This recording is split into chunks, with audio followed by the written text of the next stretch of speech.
Welcome to the 7th episode of the Force Geeks, a Star Wars podcast where X-Wing marks the spot, and brought to you by DailySuperhero.com, where you can find focused coverage on movies, TV content, and more for Marvel, DC, Star Wars, Indiana Jones, and Ghostbusters. New episodes dropping on Mondays. This one a little late.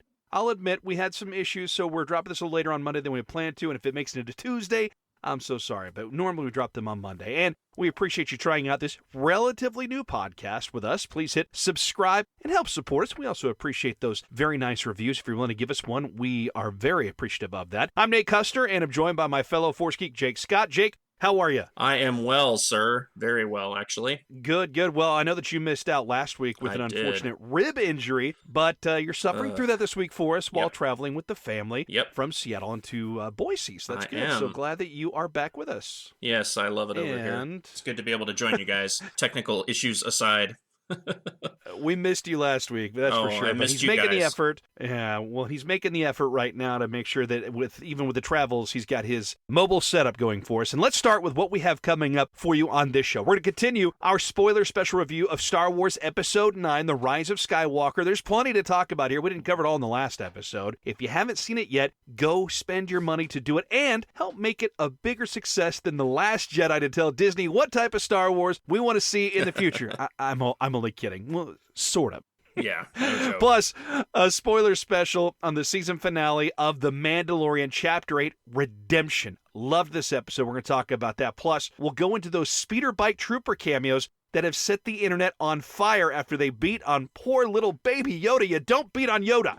Or Baby Yoda in this case, I should say, because we know it's not actually Yoda. And since we already warned you about spoilers, one might have been dropped involving Katee Sackhoff, very famous actress. You know her from a lot of different projects that she's been on, but most notably probably Battlestar Galactica, and she could be in a future role in Season 2 of The Mandalorian. We'll tell you why we're thinking that's a possibility. And lastly, now that The Mando has closed Season 1 and Episode 9 is in theaters. By Episode 9, I'm talking about the Skywalker saga of Episode 9. That's next. Actually, what is next for Star Wars is what we're getting into. And a tweet from Clone Wars and Rebels showrunner Dave Filoni. He's given some insights about the fate of former Jedi Ahsoka Tano. And I know you're ready for that one, Jake. One of your favorite characters, right? Absolutely. Ahsoka is awesome. And I love the book that they did that was all about her, and I really hope that they will bring us more Ahsoka and more content involving her, whether it be live action, animated, whatever. Don't care. Ahsoka rocks. Let's get her.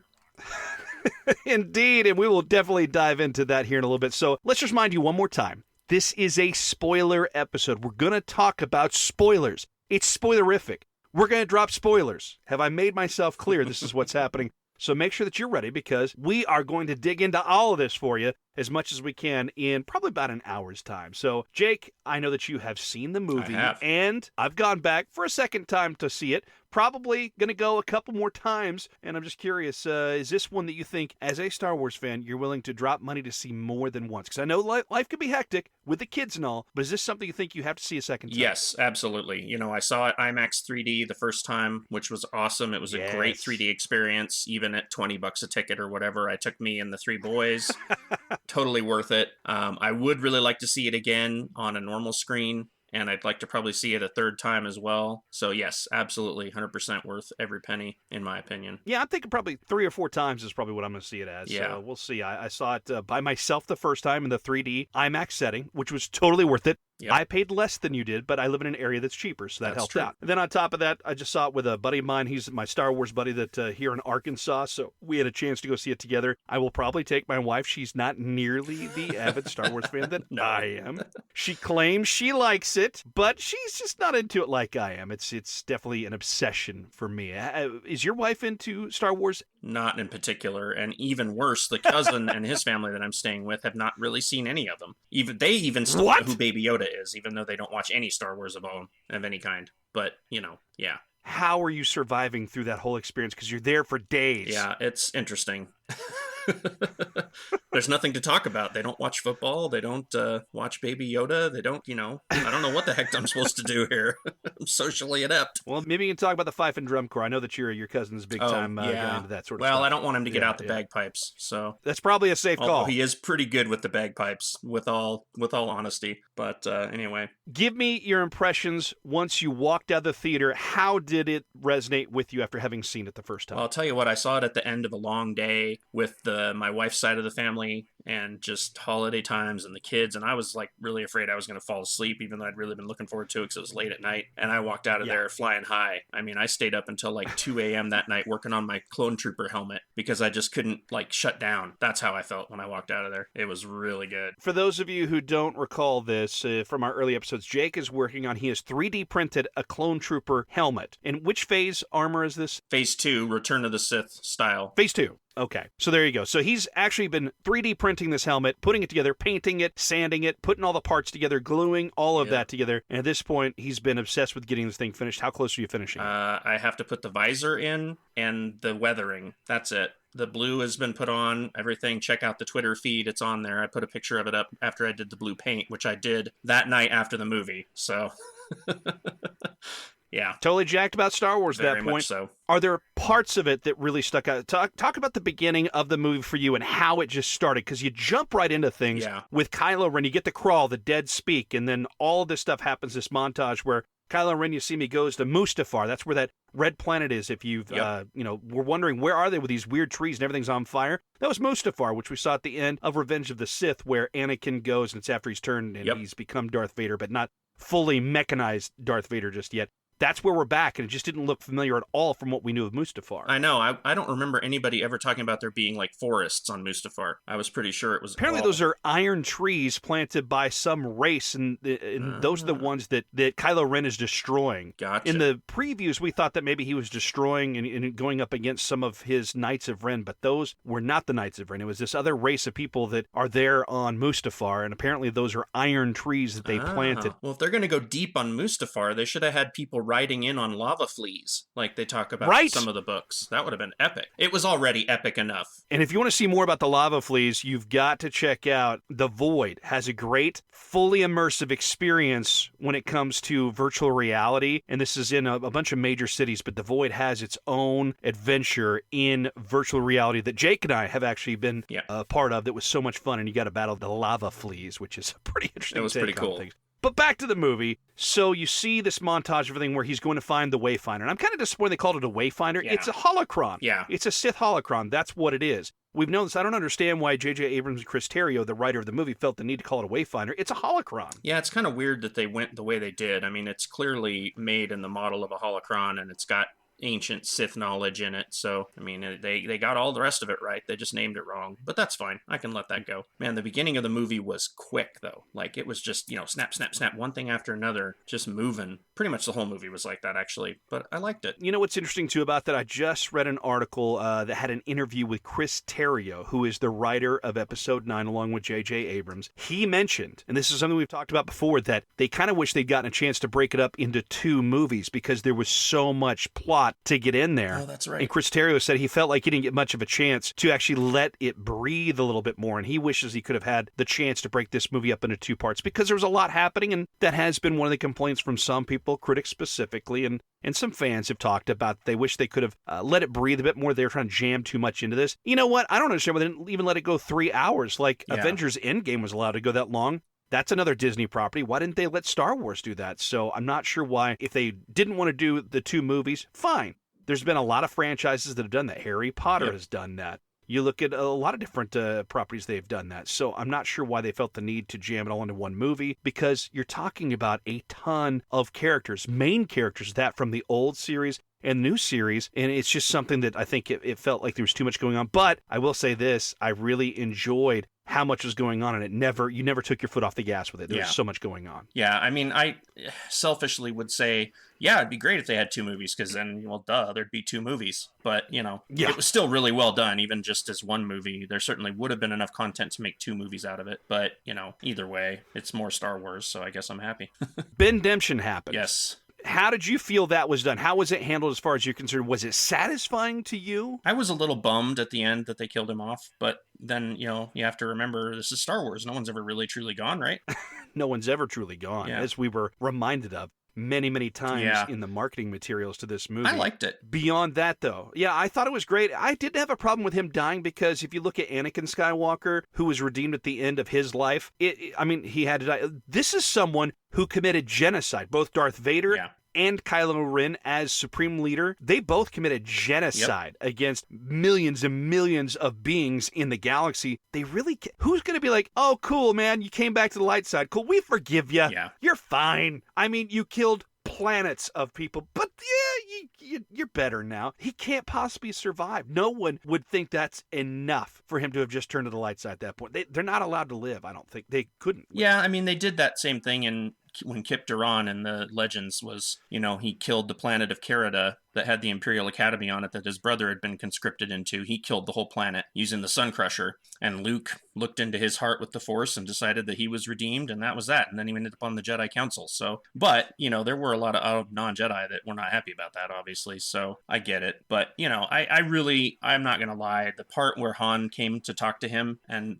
began the turning really choked me up. Like, I love Harrison Ford. Always have. And to see him show up and the way he just deadpan played it. Freaking Solo. Yeah, Han Solo, Harrison Ford played that part perfectly. I really like the way he did it. And Adam Driver, he's just a phenomenal actor to begin with. So I really thought that scene was super powerful. I have gone back and forth on whether or not the scene was needed. Yeah. And I think that if Carrie Fisher were alive, that wouldn't have been necessary to do. I think that was a big time favor that Harrison Ford, because he was done with everything. He was fine. He was happy that he got the ending he'd been looking for, that like his character Han Solo had died for something. Yeah. He felt that was the best way to advance the narrative and the story of Han Solo, that all this meant something. And coming back in the form of a memory is kind of not a cheap way to do it. It makes sense. It plays into things. But if Carrie Fisher were alive, I just don't see things playing out the way they did. They needed someone to give Ben that moment of not only redemption, but of forgiveness. Yeah. And when he's saying, I know, because you could tell that Ben wanted to say, I'm sorry at that point after he is, he's getting ready to chuck the lightsaber, just wash his hands of being evil. You see like that pain in his face, and you just said it. Yep. Adam Driver is such a phenomenal actor, and I love the nuances he added to Ben Solo, seeming to have taken from Han Solo. Yep. The swagger and the different nuances that Harrison Ford brought to that character. It was so cool to see Adam Driver adopt some of that, and he's Han Solo's kid. Yeah, he made it really clear. The way he acted it separately after the Bendemption made it very clear where his heritage came from, for sure. It was great. I just loved it so much. And I've been going through a whole bunch of different interviews online to see what Adam Driver had said about that moment. And it's just so cool. He obviously has a great respect for what they were trying to do. And he mentioned that this is something that a secret he's held on to for about 6 years. That JJ brought him on board for the project initially and said, this is where we think we're going to go with this character, but you have to hold on to this. Wow. So even though JJ knew at that point that he was only one and done and that was it, not knowing that he'd be coming back to complete the finale of the Skywalker saga, it's amazing that Adam Driver has been carrying that secret for 6 years. It's crazy. As we all speculated, and most of us knew Bendemption was coming. But I thought it was a really beautifully done job of that. Even though I wasn't entirely feeling like I needed Harrison Ford to come back, I can appreciate it only because Carrie Fisher isn't around today. Sure. No, I get you. And I listened to you and Daniel do last week's podcast and everything, so I know that you guys talked about that. And so I'm kind of, coming from that place of informed knowledge of what you guys had talked about before as well. And I get what you're saying, both what you mentioned then and now about that. And I can see where you're coming from. I think that was super powerful, and I don't know how you could have made the scene much more powerful than to bring back the guy that he murdered, his own father, by his own hand. I'm not sure how else to top that. For me, it was really good. I thought it was satisfying. It was definitely satisfying. And then when you look at how everything turns out, what did you think about Rey being a Palpatine? Because that's something Dan and I talked about, but I wanted to find out from you your thoughts on. This confirms a popular theory that's been held for quite some time. Is she a Kenobi? Is she a Skywalker? Yeah. Nope, she's a Palpatine. And I love that message of don't be afraid of who you are played out throughout the movie, and just Leia teaching her, we knew who you were. We knew the whole time. Yeah. But you need to accept who you are and not be afraid of it, and don't let it rule what you become. Well, the Skywalker family is the one that knows how to say that. obviously. They know all about, For sure. bloodlines. Read the book Bloodlines. That gives it all for you right there, with Leia having to deal with everybody finding out that she's Darth Vader's kid and how that affected people's view of her, even though she was so beloved before that. And then some people just turned on her on a dime because of her bloodline. It's just stupid. But, Right. that's just reality too. So I think that, they're echoing a lot of that stuff there with what happened with the Skywalker family and Anakin and Leia and, obviously Ben as well. It makes sense, and there's plenty of room in the canon to say where, how, who it might be that she's related to, all that stuff. I mean, it's not hard to fit that in somewhere. Now, we may never know exactly what the story is there, but it makes sense. It's not totally left field, dumb, made up stuff. It fits. So I'm fine with it. I really liked it. It fit for me, and I love that aspect of it doesn't matter who you are, what your family is. Mm-hmm.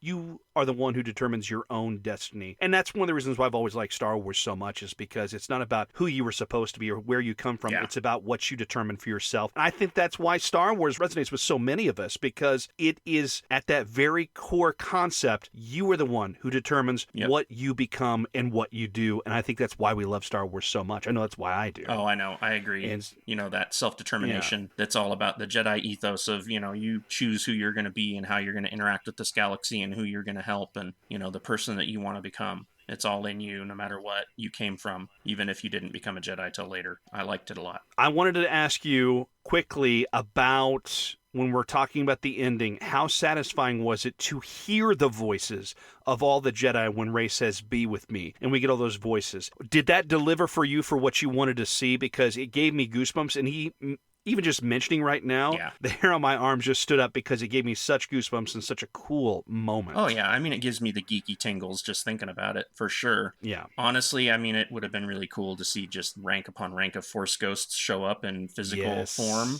Even if they were the glowing blue kind and not the I'm really here kind, that would have been fine. But, I understand the logistics behind that might have been a little difficult to pull off, even if you had to, CGI everybody. I really, just having them show up at all and speaking to Rey through the Force, that was a powerful moment too. I mean, this movie was full of powerful moments, let's be honest. It was just packed full of super powerful stuff. So I liked it. I really thought it was great to hear all those voices in there and to hear, Ahsoka, which is going to touch again on where we were going later with that as well. So if there's one disappointment I had with the movie that stands out above anything else, it is the fact that we didn't see the Force Ghosts. Why couldn't we have gotten the Force Ghosts on that? Although that means we heard Ahsoka Tano in that. And apparently, I think it's, why not get into it now? Let's talk about this. Apparently, Ahsoka Tano, whom we figured that she was dead because these are all Force Ghost voices that Rey is hearing at this point. Yep.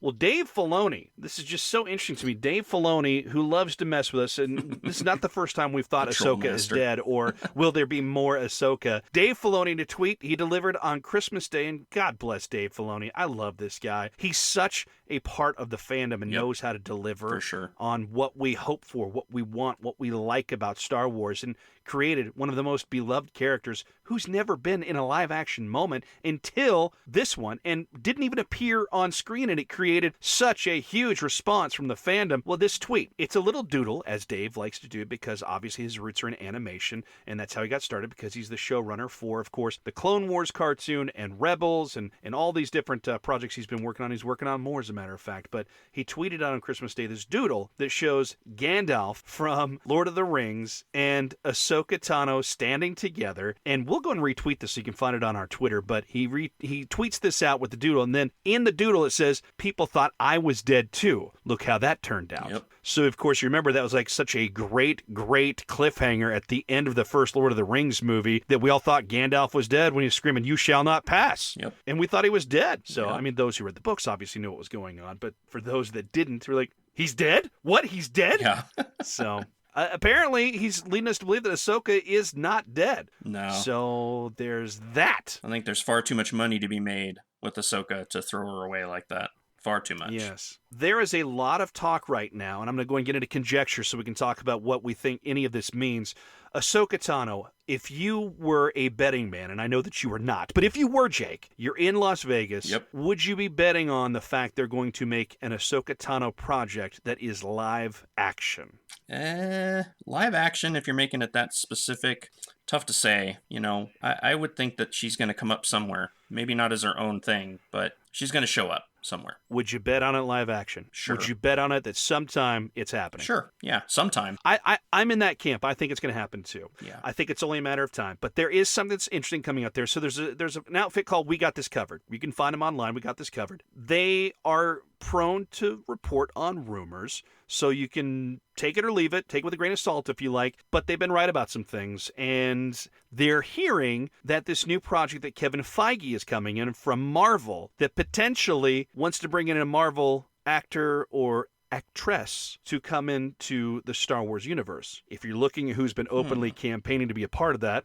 you could look at the fact that there's a popular person coming from the Captain Marvel franchise. Mm-hmm. And you know her, of course, as Brie Larson. Uh-huh. She's been open about her love of Star Wars. I know that, Jake, you weren't such a huge fan of the Captain Marvel movie itself. Is that correct? Yeah, I mean, the movie was okay, and she did okay when she got into the Avengers thing. I just think, actors and actresses ought to keep their mouths closed a little more about stuff that have nothing to do with movies sometimes. But other than that, I think she's fine. I think she played pretty well. And some people love what she said, some people don't. Yep, when we're talking about non-Marvel related topics, and that's part of Hollywood today. Some people have some pretty strong stances on things on the left and the right, but Absolutely. we're not going to go into that here because this is all about uniting the Star Wars fandom, like her or not, for what she does outside the playground that is, movie studios. You can look at the fact that apparently We Got This Covered as saying that Kevin Feige is hot to trot to put her in as Ahsoka Tano for his one and done Star Wars movie project. So it's possible. Now, I think this is a reach, and I think that right now we're still probably early enough in the phases that we could get a lot of different theories about what's going to happen. But that's an interesting thought. How do you see Brie Larson fitting into the role of Ahsoka Tano, if that is indeed what does transpire? Boy, I don't know. I mean, I'm not super familiar with her work before her time with, Captain Marvel and Avengers, but I think that she's amazing. She's an amazing actress. She really is. I think that actually what we got from Captain Marvel only scratches the surface of what she's really able to do as an actor. She did she won an Oscar. Yeah. So she's a very talented actress. She's beautiful and talented, and I mean, that you don't need to say more than that. I don't know, though. Yeah. Ahsoka to me is, how do I put this? She's kind of a smartass, a serious smartass.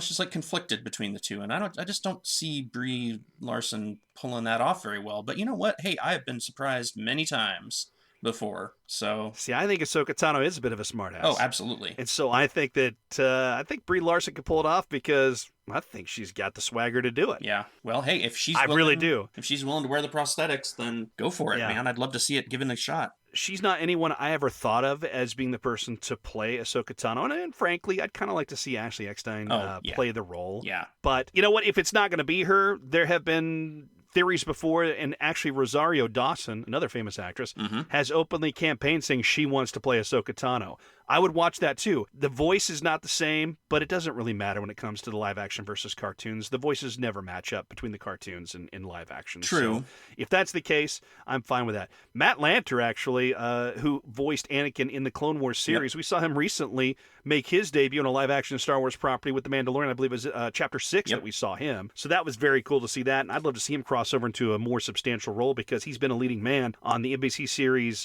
forgetting what it's called now, but it had something to do with time traveling.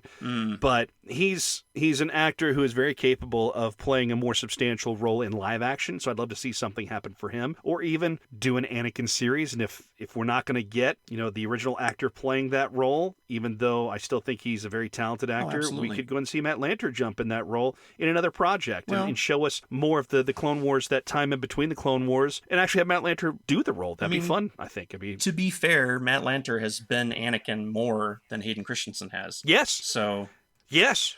For years. Yeah. I mean, he was Anakin for a long time. He did more time for Anakin than anybody, and I think that would be great. I think he'd do a great job with it. I think he would too. I really liked his version, his take of Anakin Skywalker as well. So there you have it. Apparently, we could see potentially an Ahsoka Tano movie if we got this covered is right about this. So I am looking forward to waiting and seeing just how this all plays out, because maybe, because we know there is a Star Wars movie coming in 2022. If indeed that is to happen, the only filmmaker that we know of that's actually attached to a property at this point is Kevin Feige. Yeah. He's the only one we know of that's actually attached to something right now in the Star Wars movie universe. So maybe that's what we get. It could be Ahsoka Tano, or it could be something completely different. And if it's Kevin Feige, they're that's going a pretty to solid ground a lot more characters if he's going to do it the way he normally does. Or he could draw from the Marvel franchise of Star Wars and draw from there. True. There's some pretty good storylines in that series of comics that they've introduced over the years. Oh, there's tons of characters out there. I just think that he's going to have a lot more of them all at once. You know, Avengers style. Like, could be. Let's grab every actor on the planet and stick them on screen at once kind of thing. Yeah, but let's not forget how it all began. Oh, well, it yeah. began with Iron Man. Yeah, which was a phenomenal Yeah, with movie. one. Talk about the perfect pick for a role, Robert Downey Jr. Yes! You couldn't have done better than that. Could you picture Tom Cruise as Iron Man? No. Because that's who they were initially going after. No. For one thing, he's too short. Yeah, but Robert Downey Jr. is no tall guy. No, I know he's not. No one's tall to me, Nate. I'm 6'6", but besides I know. Believe me. I don't know. I was the short guy in our group of friends, and I was 6 foot tall. You know, Robert Downey Jr. has that feel of grittiness, and like, I've been down the road and places I don't want to go again, and in his personal life that's true too. And so I don't think Tom Cruise has really ever been there. And I think that there's a certain amount of like, you need to have some experience to really come across that way. I think this is a fun topic. Let's explore this a little further right now. Who from Marvel would you like to see in a Star Wars movie? Because I personally would love to see Robert Downey Jr. Actor-wise? Actor, actress, anyone who's been in the Marvel movies, who would you most want to see in a Star Wars movie? Chris Evans as Wedge Antilles.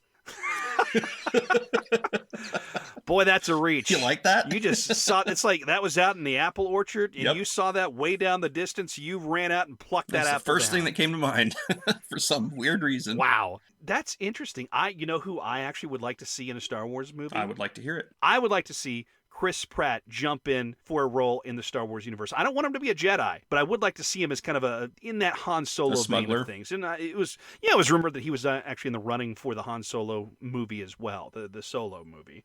I think he'd be a lot of fun because he's got that. Yeah, I'd like to see him. He could have done that. So Robert Downey Jr. is definitely up there for me, but I think that, you know who even else? I would even like to see Tom Holland in the mix as well. So I think he'd be a lot of fun in a Star Wars movie. And I think he'd be great as a Padawan, young Jedi in training. I think that'd be a very cool role. Absolutely. Yeah. He did wonders for Spider-Man. Yep. Let's go ahead and get out of this rabbit hole for a moment, because I do want to get back on topic, because we need to go and talk about some important things. I know we don't have a ton of time here just because of your situations of being on the road and traveling and taking you away from your family at this point. There's 10 people in this house. You never know when it's going to explode, so... Let's do Mandalorian Chapter 8. Yes. It's the finale of Season 1. I think the last couple times now I've said this is my favorite episode. This is now my favorite episode.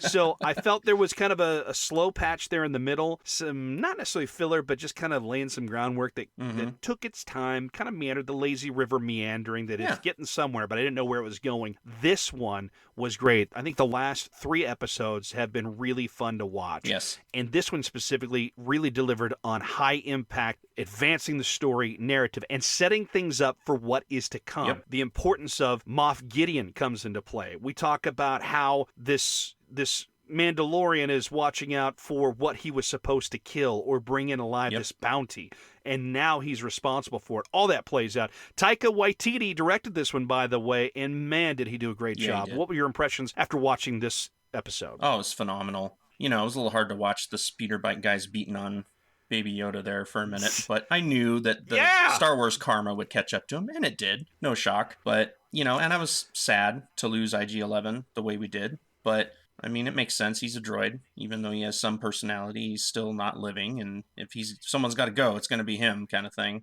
And so that fit in okay. Let's talk about these scout troopers. Do you know who played them? Have you seen that yet? You know who it was that was playing those cameo roles? The voices sound really familiar, so tell me. I placed Jason Sudeikis, who we know from Saturday Night Live fame and all the different projects he's done since. But that, I placed his voice almost immediately, and I loved it. I was just like, this is Jason Sudeikis. This is awesome. So then the other one is an actor by the name of Adam Pally. He's been in a lot of different stuff, and when you see him, you know exactly who he is. But if you look him up on IMDb.com, you'll see who he is, and you've probably seen him in something. He's a very funny character actor. He's so much fun to watch. He's been in a lot of different sitcoms, too, along the way. Been in some very successful ones as well for some bit roles here and there, but he's just a guy that's really funny. And Adam Pally, Jason Sudeikis together, that was such a great scene. You have to think that, and this is actually a conversation I had with Dan Wolf as well, Daniel Wolf, we were talking about this. You feel like that was dialogue that Taika Waititi probably had some pretty good, he had his fingers in the pie on that, because it just seems very Taika, the way that was. If you look at Thor, the third Thor movie and how well that played out, you're probably thinking, that's got to be Taika's touch right there. Yeah, it was really good. I really liked the way they did it, and just the boredom that came across and the frustration. It's like, these damn moths killing everybody off again. Can we just get this moving, kind of thing? That was cool. It was fun. It was great. I really enjoyed that role. And of course, then you see IG-11 come in. The nurse droid from hell comes in and regulates things. That was great. Very funny and very well done. Now let's get to Gideon. He was clearly on Mandalore. We know that he was there for the siege, and this is why he knows things. I don't know what an ISB officer is. That's unfamiliar to me. Imperial Security Bureau. What? Yeah, it's Imperial Security Bureau. Okay, there you go. So they're like the people that keep track of loyalty and all that other stuff for the Empire. See, this is why you're on the show, Jake. This is why I immediately knew I had to do this show with you. Yeah, they're like the brown shirts of the Empire. You have the data stored in that noggin of yours, and it's amazing. Okay, so that's what the ISB officer stands for. Great. So that's introduced. So he clearly has the ability to touch on a lot of different information, so he knows things about everybody. And then I thought that was interesting that we now understand even further why Cara Dune has such just animosity toward the Empire beyond what would be normal for a lot of people who just don't like the Empire and what it does. She has an extra reason why she's upset, and Moff Gideon gives us that bit of information. Cara Cynthia Dune is from Alderaan. So, of course, since Alderaan is destroyed, Leia's home planet that she's princess of is destroyed in the original A New Hope movie. We now know why. And she's also about the same age as what Luke and Leia are at this time of the storyline. Yeah, it's fair enough for her to hate the Empire after they blow up everything you know. Yeah. Not only does Moff Gideon give us that, he gives us so many answers. We now know the Mandalorian's name, Din Djarin. So we know now his name. Yep. It's no longer as much of a mystery. And not only do we get his name, a little later on, we see his face. We see Pedro Pascal for the first time. This entire time we finally see him. All sweaty and bloody and beat up. Yep. Yeah, he's not doing well, that's for sure. Yeah. We know that Greef Karga is a disgraced magistrate. That's a story that I think we might get a little backstory on as we move through in the next season of The Mandalorian. I feel like all these introductions of this bit of information, we'll probably see a bit more of their backstories come into play. If not visualized, at least talked about. We'll learn more about these characters, and I think that's very cool, giving them more depth. Like I've said many times in the past, Nate, no accidents. For sure. There are no accidents. For sure. So I don't get the feeling these are people that are around just for the first season anymore. I think we're establishing these are characters that we will see throughout and bring them together. It was a little slow in the beginning as they established everything, but I'm now getting the feeling, even though we know the Mandalorian took off with his jetpack off to his ship, the Razor Crest, and takes off from there, I get the feeling this is a crew. This is our A-team. Just like that episode of A-Team in Space, this is now our A-Team. And we now know Ugnulty for sure is gone because the Mandalorian built a cairn for him. Yeah, so I was so disappointed. Queel is dead. It was bummer. Yeah, and then also the robot, IG-11, that he reprogrammed, everything about Queel was killed. Not only was it the weird lizard things that he was riding on, he's dead, his droid is dead. Man, they just erased Queel from reality. That's how the Empire does things, man. So, speaking of the Empire, correct me if I'm wrong here, but the E-Web, is that from Empire Strikes Back? Did we see those set up with the snowtroopers in Empire? Because I feel like that's where I saw something very similar set up.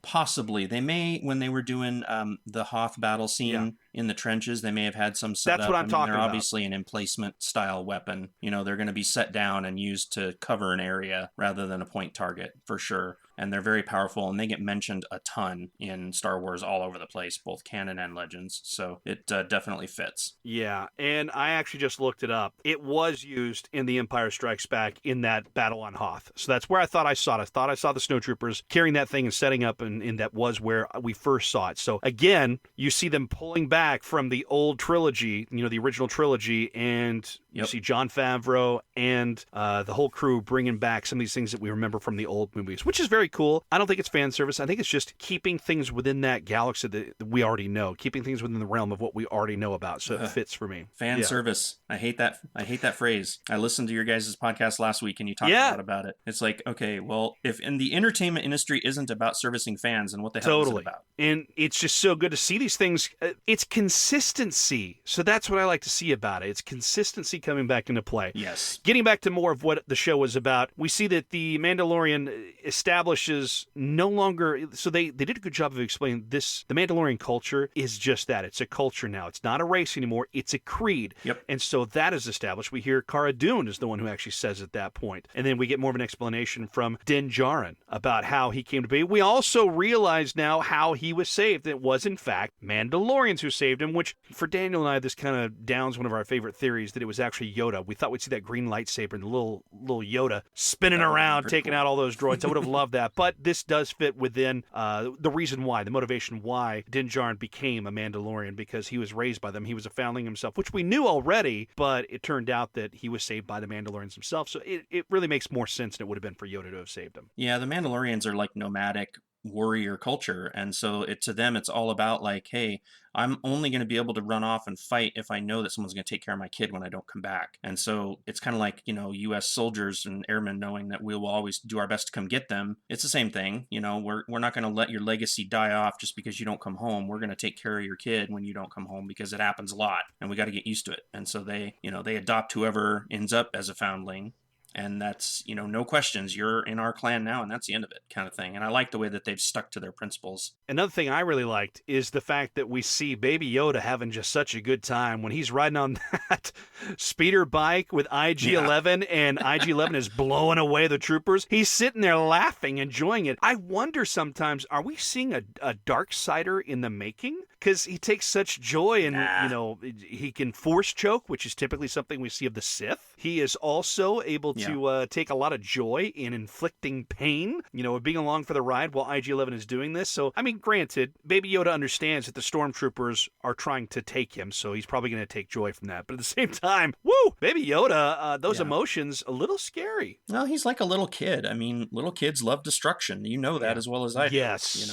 They get a kick out of stuff getting broken, especially little boys. So my 2-year-old right now, he is destroying everything in sight. Oh, yeah. All right. Well, he uses the Force to deal with the Flame Trooper. Another great scene of Baby Yoda using the Force, doing the cute little hand thing. Yeah. I love how Grief Karga refers to it. Do your little hand thing. Yep. So he just gets the wave out of it. He's like, I'm out of this. It was great. It was great. But great. we see that with the flames. Very effective. Takes out the flamethrower trooper. Gone. Yep. Also, immediately following that, that's when we see the Mando's face. We see Pedro Pascal for the first time. And we also see that he is not doing well, probably not going to make it. If not for IG-11, the Hunter droid, the IG units, the most feared droid units throughout the galaxy, is now saving him. I love the reprogramming job that Quill did. It's a very touching scene. And I love that he also uses the logic saying that I need to remove your helmet, and you have the main character, the Mando, saying, no, it's forbidden, no living thing. I'm not a living thing. Good logic. Yep. I was thinking that same thing the whole time. I'm like, IG-11 can see you. He's not alive. It doesn't matter. Get yourself saved, dude. Can't be done with you yet. You got more work We to do. see the blacksmith explain everything when you see the piles of Mandalorian armor there, the blacksmith/leader, which again, this makes sense that she would be the leader, considering that she's the maker of the armor. So why wouldn't she be in a position of high level within their society? It makes total sense. But she went to town on those stormtroopers. Badass, my friend. That was phenomenal. Yeah, that was really cool. I really enjoyed seeing that particular character again and seeing how tough even the Mandalorian women are. Well, also you get another part of the story, which is now he's responsible, the Mandalorian is responsible for rearing or reuniting Baby Yoda with its kind. So more than likely, since we know virtually nothing about the real Yoda and Yaddle from the prequel movies, we know nothing about where they come from. It's always remained much of a mystery. George Lucas sealed that right from the get-go. Yep. And so you have to think, probably not going to run across his species. It's possible, but probably not going to run across his species for some time. So they are a team. They are a clan of 2 now. And because of that Mudhorn incident, we see the Mandalorian now has his new signet. He did get the Mudhorn that the armorer the blacksmith had made for him, and puts it on there. So that's a signet. And man, that thing looks cool. Did you check it out? I did. It looks really cool. I like the sigil they chose for him, and I think that, him and Baby Yoda defeated the Mudhorn together, so it kind of makes sense. It does. I think it's interesting what you brought up, that now he's yours until he either comes of age or he's reunited with his kind. Well, to me, I read that his kind could be either other people of his species or Could be. Jedi. Either one I'm fine could be. with. Find one or the other. I'm cool with either And one. here's the problem, though, is that we don't know of any real Jedi. I mean, is this how perhaps Ahsoka Tano comes in the mix? Because she's not a Jedi. She walked away from the Jedi Order, as you know, from the Clone Wars cartoon series. And if you're not watching those, you really should. Especially the later seasons are really, really phenomenal and establish more of that mythology that we love about Star Wars. It goes deeper into it and delivers a lot more. But maybe that's how we see the real real live action version of Ahsoka Tano come into play, because we know that, Luke is trying to establish a new Jedi Order, or at least a Jedi Academy, until everything goes south with his nephew. Ben goes rogue on him eventually, so it doesn't seem like there's any other Jedi around the galaxy that we know of, and if they are, they're probably out in the unknown regions, these outer regions of the galaxy where, the Emperor's hiding out all this time. Well, they're hiding from the Empire the same way the Mandalorians were. They've made it pretty clear that Jedi survived Order 66. Not a lot, but, there were 10, 12,000 of them to start with, so it's not unusual or weird to think that there might be 100 or so out there somewhere. And it's a big galaxy, but I don't think it's completely unreasonable to think that they're going to run into... I sure hope so, because Daniel has said it really well. Star Wars is lightsabers. We love lightsabers. It's the Jedi. It's the Force using. That's what we love. And they've done a really good job, Jon Favreau and Dave Filoni, of establishing this new story with no lightsabers whatsoever throughout the entire thing until the end of the show. We see that after Din Djarin is strapped on his jetpack that he now has, which, by the way, super cool, and one of the coolest sequences involving a TIE fighter I've ever seen in the Star Wars canon. That was so cool. And they did it in the television show. You get one of the most amazing scenes involving a TIE fighter, and it was awesome. Moff Gideon, that whole battle was fantastic, and the special effects were just on point. So that was fun to watch.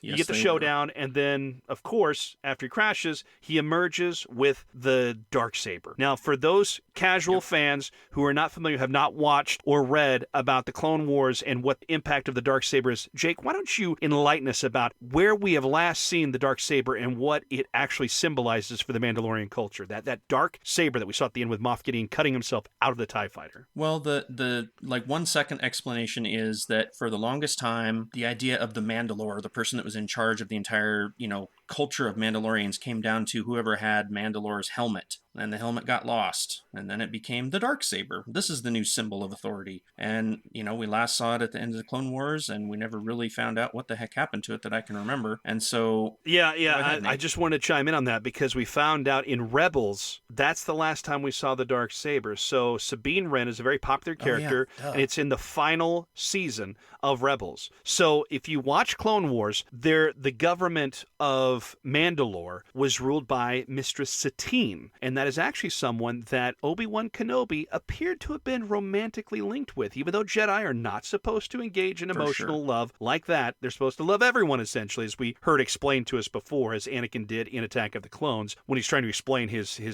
feelings and desires he was feeling toward Padme. But at the same time, it's believed that Obi-Wan Kenobi was romantically linked to Mistress Satine, who was the ruler of Mandalore, and she was more of the pacifist line. And just remember that Mandalorians are a warrior culture, so this is a very far stray way to go from the ways of Mandalore. And there was once, if you're paying attention to the extra canon that was now determined legends out there, from the video games Knights of the Old Republic, there was a great war between the Mandalorians and the Jedi. This is actually mentioned in this show, so they've made it canon once again that there was the great Mandalorian wars between the Jedi and the Mandalorians. But they actually had great respect for one another. Even though it was a vicious, brutal war, they earned each other's respect. So that's something interesting to take away from this. But at the first couple of episodes of season 4 of Rebels, I urge you to watch this if you're liking the Mandalorian. You want to watch these, because one of the saviors who helped found the rebellion actually is featured on that show, and that's Sabine Wren. Sabine Wren, she acquires the Darksaber in what's happening with the Mandalorians at this point. She's got this sword. She comes back, and this sword was actually forged about 1,000 years before by the first Jedi of the Mandalorian culture, the first Mandalorian Jedi. This is his saber, and it then becomes a symbol that Jake talked about. Beyond that, you see that Satine is now no longer the ruler of Mandalore in season 4 of Rebels, but her sister is there and has determined that she doesn't want to rule Mandalore. But now she gets that back. Her name is Bo-Katan. Bo-Katan is voiced by Katee Sackhoff, who we mentioned earlier in the show. And Katee Sackhoff tweeted something last month, actually. And by last month, I mean November, because we're getting in a January time frame here. Not quite, but we're almost there. Katee Sackhoff voiced the role of Bo-Katan, the sister of Mistress Satine. She now becomes the ruler of Mandalore, and that's the last time we saw that. That, in the timeline, is basically about 10 years ago at this point that we see that happen. Close to 10 years ago, because it's before the rebellion really kicks up.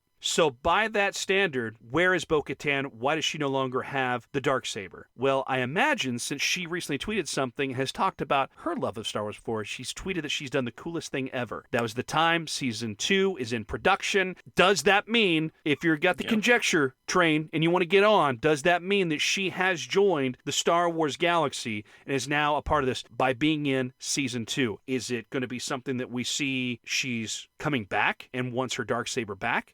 Did she survive the purge of the Mandalorian culture? Or is this a flashback to explain how Moff Gideon acquired the Darksaber? What are you betting on here, Jake? You know, I think it could go either way. I think it would be entirely possible that they could bring her on for 2 or 3 episodes at least. I mean, she's got huge nerd cred when it comes to sci-fi, obviously, and I think that she would fit right in. Plus, she's one of those rare times where you get the voice actor from the animated one showing up as the live action character too, which I think would be cool. And I think she could play that role really, really well. So, I don't know.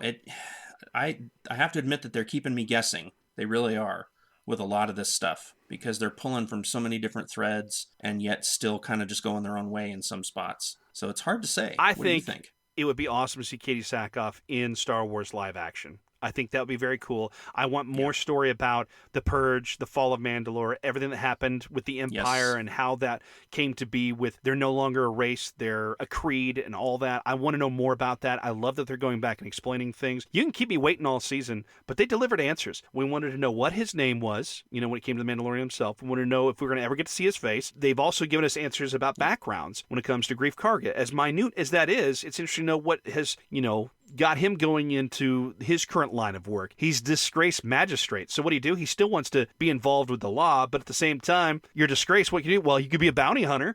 So he winds up running the whole bounty hunter guild. Yep. So that makes sense about who he is and his motivations. We know Din Djarin now about what happened with him and why he's so beholden to the Mandalorian culture. We already knew he was a foundling. Now we understand why he felt he wanted to be a part of the Creed. We now know more about motivations about Cara Dune and why she felt so compelled to just embrace her absolute loathing of the Empire, the imps. So it's all cool. So I want to know more about that. I want to know what happened to Bo-Katan. Yeah, I do too. And I think everybody does, really, because, they did leave a lot of things open at the end of the series. So great, season ender and a good cliffhanger because as you see Moff Gideon come out, all they did was just further establish this is the big baddie of the series. Right now, we know this is the one because at this point in the storyline of what we know from after Return of the Jedi leading up to The Force Awakening, there's really, it's a disorganized time. There's all these warlords, these former Imperials that the Rebels and the New Republic are taking hold of and in trying to gather up. But in the meantime, it's very scattered. It's very disorganized and in a state of disarray. So I think we've got him as the main bad guy for quite some time until whenever the First Order starts to establish itself. So it's going to be interesting to watch just the role that we have going on for Giancarlo Esposito. He's great in this role as Moff Gideon. He does a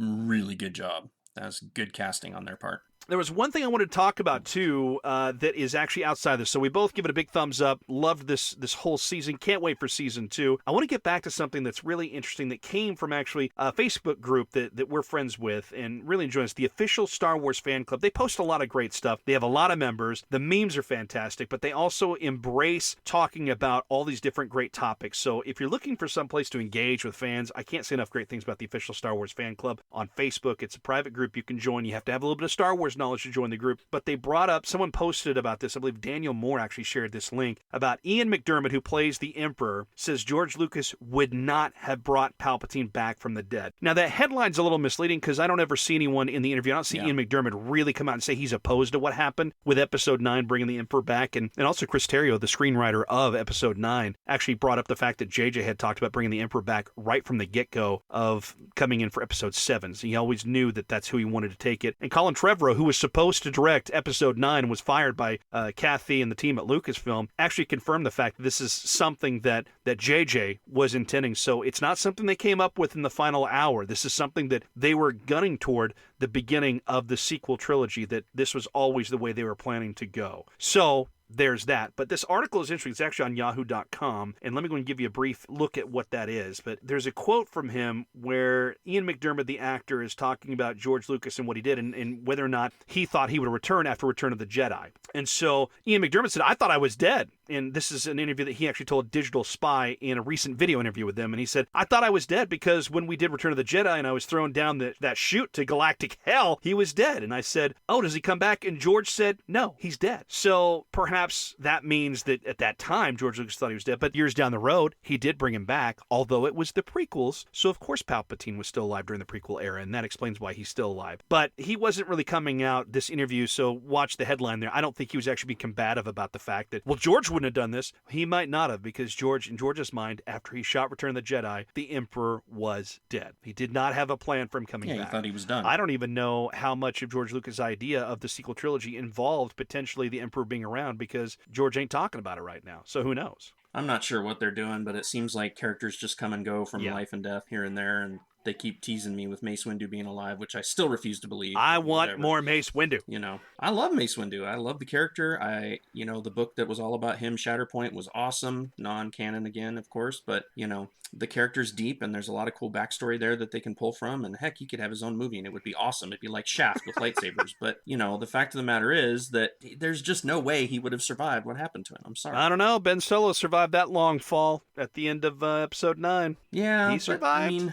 I don't know. Yeah, he did for a while. He survived. I mean, if anyone shouldn't have survived, it's the Emperor, because he blew up. There's no way he should have survived. I still love it. I think it was a fun way to bring back the biggest evil that there was. Oh, yeah. But at the same time, the dude blew up. His body is still intact, as gross as it was. Yeah, he spent decades planning for his own demise and how to defeat it. And he was the ultimate baddie and had so much power. So, it's somewhat believable anyway. He was all the Sith living within him, so there you go. Well, I think this is going to do it, Jake. I think this wraps up our show at this point. It's probably time for us to get moving on, but we will have plenty to talk about. Thanks for joining me from Boise, Idaho this week. Really appreciate my old stomping grounds. Absolutely. As I am still here in the very warm South in Arkansas right now. It is a little colder today, but... Yeah, we missed you at Tucano's at lunch today. I love that restaurant. Love that restaurant. You ever get the opportunity, if you happen to be out west or someplace where they have a Tucano's, check it out. They don't pay us anything. They don't even know about us. But I'm telling you, Tucano's is just a great Brazilian restaurant that is delicious. Well, please make sure to join us again next week with